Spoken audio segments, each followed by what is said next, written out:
El día de hoy me toca mi exposición, lo cual es una gran tarea. A mí me tocó el tema, o sea, en realidad esta es una parte, porque es necesario la salvación de Jesús. Ese era mi tema, pero yo hice una investigación como que un poquito más allá, poniendo la instrucción y demás, para tocar el tema claro. Entonces, la necesidad de la muerte de Jesús para la salvación del hombre.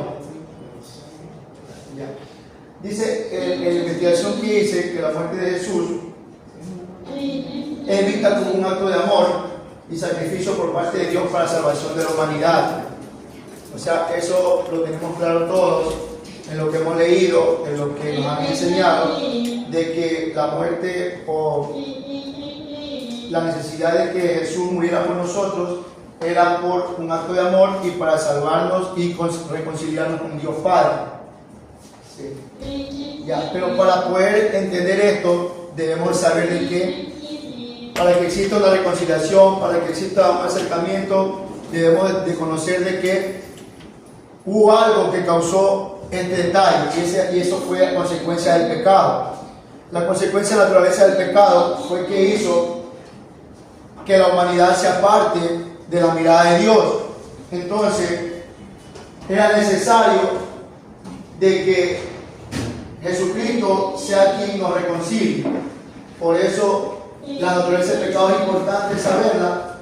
En los tiempos, en Génesis, habla de Adán y Eva, posteriormente lo que pasó Abraham, Isaac, Jacob y todo Israel en el camino, en todo el trayecto lo que cuenta la Biblia, tanto también en Sodoma y Gomorra y toda esa clase de historias que habla la palabra de Dios, en el cual siempre el hombre tenía la tendencia de apartarse siempre de la mirada de Dios. La consecuencia del pecado. La consecuencia del pecado siempre va a tener una muerte espiritual y física, porque en la parte espiritual veíamos o hablábamos y escuchábamos de que nuestro espíritu se contrista y ahí es donde nosotros nos apartamos. Y en la parte física, obviamente todos sabemos que cuando andamos en pecado, lo único que esperamos es la muerte. Tanto como lo dice Romanos 6:23, que dice que la paga del pecado es muerte, mas la dádiva de Dios es vida eterna en Cristo Jesús, Señor nuestro. Ya. Era la necesidad de que exista un Salvador, en este caso nuestro Señor Jesucristo, porque en el primer punto habla sobre la posibilidad humana. Nosotros como seres humanos éramos incapaces de poder salvarnos a nosotros mismos. Y esto está sustentado con el texto bíblico en Efesios 2, 8 y 9, porque dice: porque por gracia sois salvos por medio de la fe, y esto no de vosotros, pues es don de Dios. Claramente sustentado bajo la palabra de Dios.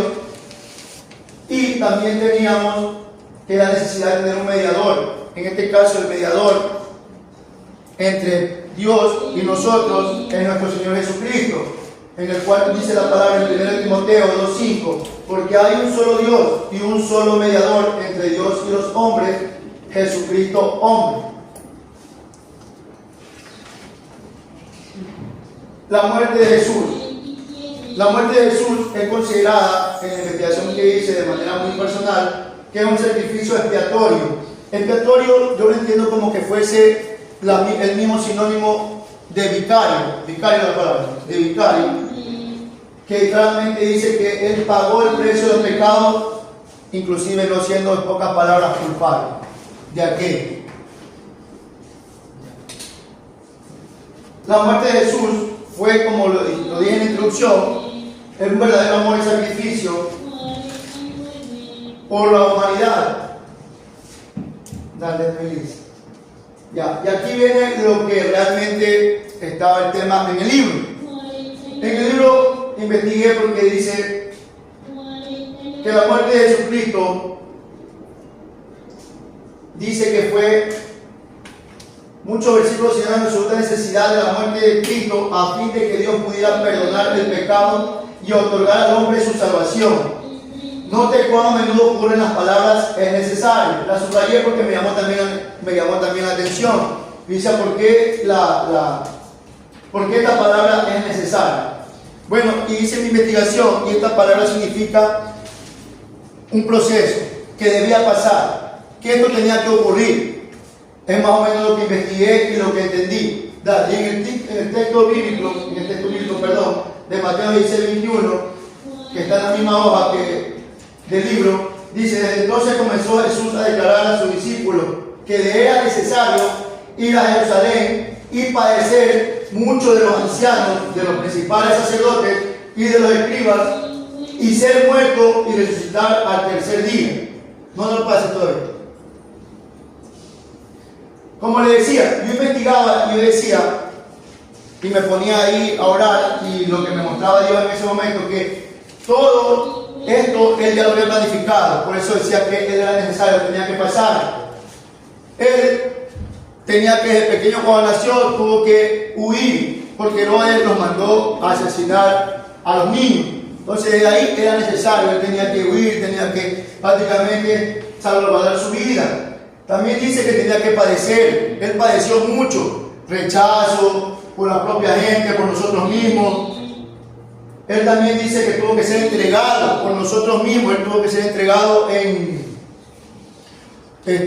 por los mismos sacerdotes, por el pueblo mismo, a Poncio Pilato, para posteriormente ser crucificado. Pero todo esto debía pasar para él resucitar y así él realmente vencer a la muerte y recibir nosotros el perdón. Pero primero, este versículo que dice Lucas 17:25, pero primero es necesario que padezca mucho y sea desechado por esta generación. Es lo que le mencionaba. Jesús fue rechazado y fue negado por muchos porque lo trataban como loco, porque él se autoproclamaba rey y por eso él fue enjuiciado, porque la gente no le creía, a pesar de que Juan el Bautista y demás anteriores profetas ya habían hablado de su venida. La gente aún así no creía, a pesar de que Jesús estaba ahí, a pesar de que Juan el Bautista también, en el momento que recordamos todos, que él llegó a bautizarse, él ahí proclamó y decía que él era el Hijo de Dios. También hay un versículo en Lucas 24:7 en el cual dice: escuché el testimonio de los ángeles en la tumba vacía diciendo, es necesario que el Hijo del Hombre sea entregado en manos de hombres pecadores y que sea crucificado y resucite al tercer día.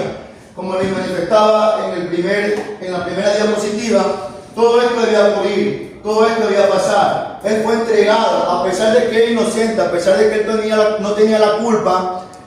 Nosotros, la humanidad, lo condenamos para así se cumpla, pero todo esto era un propósito, desde el inicio un propósito de Dios. Era un propósito de Dios entregar a su Hijo por amor para que así nosotros recibamos el perdón.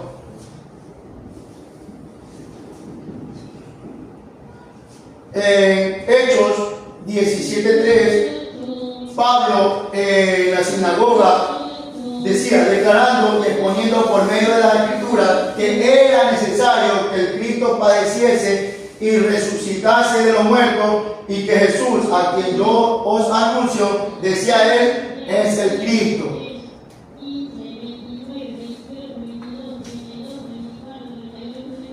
Bueno, esta parte la puse como para conocimiento, pero todos sabemos que la salvación es a través de la fe. Y hay un versículo que no lo investigué, se me pasó por alto, pero algo lo recuerdo, ustedes lo sabrán más, que es que con el corazón se cree, mas con la boca se confiesa que Jesucristo es nuestro Salvador, ¿cierto? Algo ahí más o menos lo recuerdo. Y como conclusión del tema, es claro que la muerte de Jesús es vista como el mayor acto de amor y sacrificio que existe en la humanidad para proporcionar la salvación. A través de la fe en Jesús, las personas pueden experimentar la reconciliación con Dios y obtener la vida eterna, la cual está sustentada con un versículo que la mayoría de nosotros lo conocemos, que es Juan 3:16, que dice, de tal manera amó a Dios al mundo, que envió a su Hijo unigénito para que no se pierda, mas tenga vida eterna. Y también tenemos 1 Pedro 2:24, en el cual dice: Él mismo llevó nuestros pecados en su cuerpo sobre el madero, para que muramos el pecado y vivamos a la justicia, y por unas heridas fuisteis sanados. Bendiga la licenciada. Mi tema de esta noche es sobre la teoría del mal. Esta teoría sostiene sobre la muerte de Cristo, que no fue más una noble mártir, así como lo hizo House o Carter. Mártir significa, el significado de mártir significa una persona que muere por defender sus creencias, su fe, lo que más que todos los creyentes en Dios, seguir la verdad de nuestro Dios, Jesucristo, ¿no? Y House o Policarpio son dos personajes diferentes. House es un sacerdote en el año siglo XV, entre 14 y 15, que defendió sus creencias, su fe, y fue quemado en una hoguera por las jerarquías. Y Policarpio fue un obispo esmirna en la iglesia primitiva, que asimismo fue crucificado por defender su creencia y su fe. Ya. Su único valor para la humanidad que Jesús dio el ejemplo que nos enseñó a defender lo que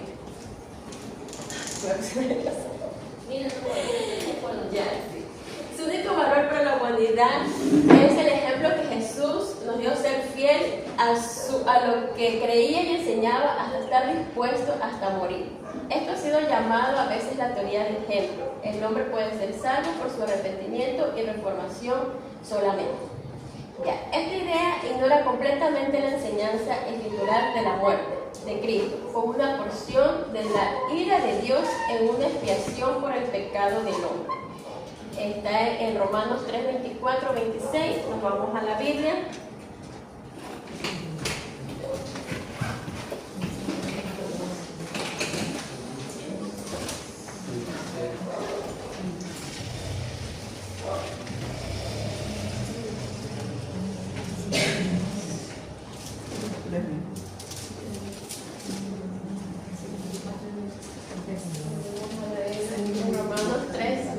Del 24 al 26, dice: siendo justificado gratuitamente por su gracia, mediante la redención que es Cristo Jesús, a quien Dios puso como proporción por medio de la fe en su sangre, para manifestar su justicia a causa de haber pasado por alto en su paciencia por pecados pasados, por la mira de manifestar en este tiempo su justicia, a fin de que sea el justo y el que justifica al que es de la fe de Jesús.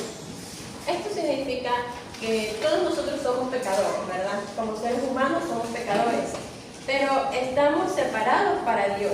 Pero Dios nos declara justamente gratuito por medio de la gracia, y la gracia de la redención que Cristo Jesús nos dio al morir por nuestros pecados. Entonces, esta teoría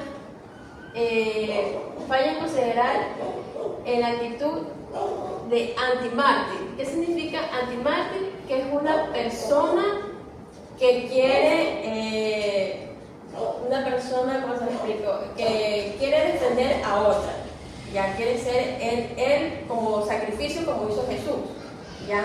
Entonces nos vamos a Mateo 24, 26, 42, que dice: otra vez, y oró por segunda vez diciendo: Padre mío, si no puede pasar de mí esta copa sin que yo la beba, hágase su voluntad. Entonces, esto quiere decir que a pesar del profundo sufrimiento de Jesús, antipasaba en la copa su crucifixión y el pago por los pecados del mundo, aceptando plenamente la voluntad de Dios a plan divino y ejemplo de cómo los creyentes enfrentan sus propias pruebas con actitud, obediencia y dependencia de Dios. Entonces, este es el significado del mártir, que nos da el ejemplo como cristianos que somos, defender la verdad, defender lo que dice la Biblia, como lo hizo los personajes de Jos y Policarpio, que Jos fue un sacerdote y Policarpio es un obispo, que ellos murieron por defender lo que dice la palabra aquí en la Biblia. El tema que me tocó a mí es de toda maldad, incluyendo nuestro cuerpo mortal. Bueno, para hablar de maldad, nosotros, lo que es maldad es hablar del pecado. Esto no es de ahora, esto viene desde antes de Cristo. La maldad siempre ha existido, pero sabemos que cada vez la maldad se va multiplicando. La maldad es todo lo opuesto a la santidad de Dios, que es lo que Dios desea en nuestra vida, que nosotros vivamos una vida íntegra y en santidad. Actualmente nosotros vemos cómo las personas dicen a veces, no, que me habla el angelito, me habla el diablo, y ellos creen a su conveniencia a evaluar qué es lo correcto para que ellos puedan actuar de una manera que ellos crean conveniente. Pero es más difícil la confusión cuando ellos no tienen a Cristo en su corazón. Porque, por ejemplo, vemos la mentira y el engaño, todo lo inmoral. Vemos cómo los matrimonios actualmente ya no duran, más hay divorcios que matrimonios. Entonces vemos que en todo esto hay maldad, hay pecado. Vemos la injusticia también, como ya muchos jueces dicen, no, ese juez está comprado porque la avaricia y el amor al dinero le ha hecho desviar de la verdad. Entonces por eso toman decisiones equivocadas. Y actualmente otra de las maldades que también hay son las enfermedades, que son las plagas y las enfermedades. Vemos en el tiempo de Moisés cómo vinieron las plagas por la desobediencia. Y a veces por la desobediencia todos tenemos que sufrir las consecuencias, como cuando nos pasamos todos en la pandemia y tuvimos que sufrir la pérdida de muchos hermanos y muchos familiares por la maldad y el pecado. Cuando hablamos de cuerpo mortal se refiere a la parte física, o sea, del ser humano, de las plantas, de los animales, que nuestra vida física es transitoria, que nacemos, crecemos, nos reproducimos y morimos, ¿verdad?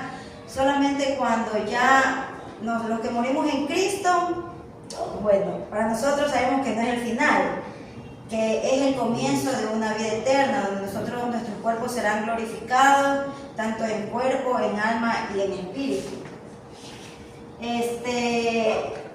En Efesios 1:14 dice que el Espíritu Santo es la garantía para nosotros que nos deja como herencia. Y el versículo que iba a decir, Ezequiel 18:20, dice que el alma que pecare, esa morirá.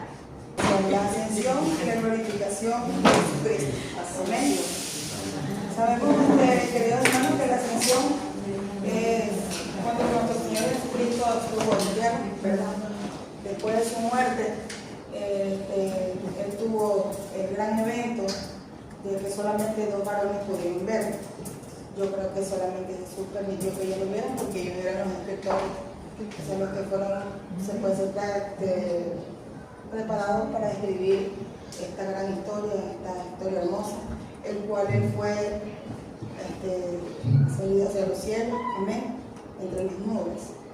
Entonces, es una historia del cual nuestro Señor Jesucristo subió, Dios fue por un propósito, que aquellos varones como Marcos y Lucas pudieran ver aquel evento maravilloso, que yo creo que si alguno de nosotros viéramos algo como aquello, nos maravillaríamos, ¿verdad? Fuera algo maravilloso de ver algo espectacular en que nuestro Señor Jesucristo pueda ascender y que haya cumplido en ese momento lo que había hablado con ellos, también porque ellos estaban confiados de estar con Jesús y también porque sentían temor de que si se iban se iban a quedar solos, pero Él les hizo sentir de que no iban a estar solos, que Él siempre iba a estar con ellos. Por eso yo creo que también Él permitió que pudiera ver el evento de que Él pudiera subir entre las nubes.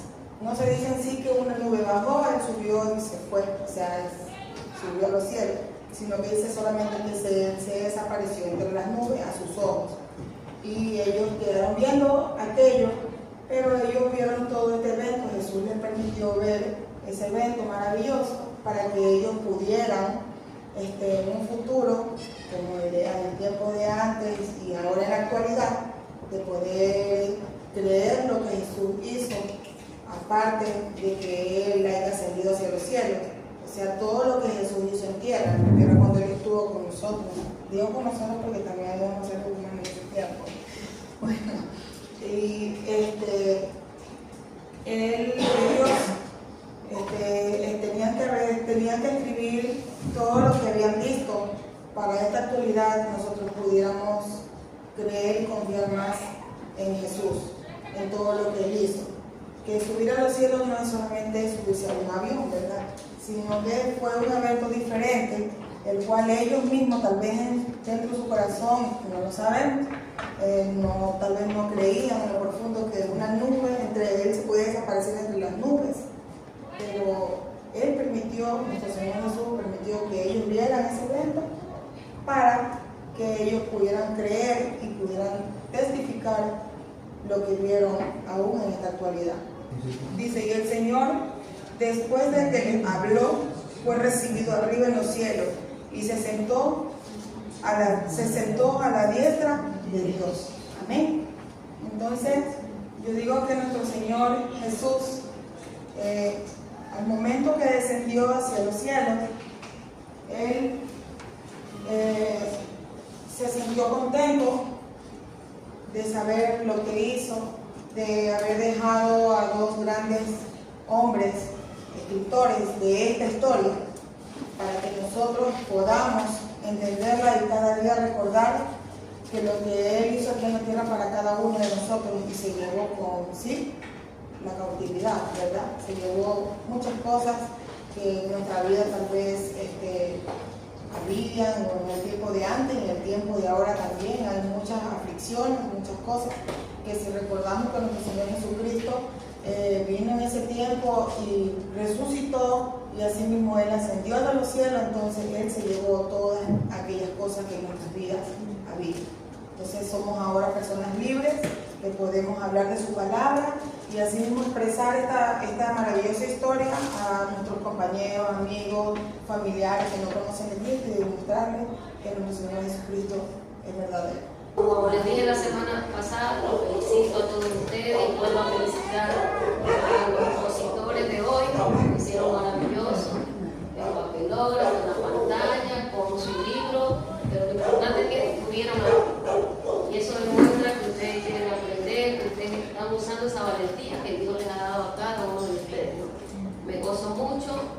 Y bueno, estamos con el tiempo. Hoy día íbamos a hablar más que sea un poco sobre la página 16 y la 17, pero ya como estamos en el tiempo, la van a llevar de tarea no para que hagan un resumen, sino para que la lean, porque la próxima semana yo les voy a hacer preguntas de aquí. Y hoy día vamos a hablar sobre el señor Calvino. No sé si ustedes saben algo de Calvino. Pero era suya, que no la tarea o nada de parte. No estoy con mi materia. Después de esta sigue la es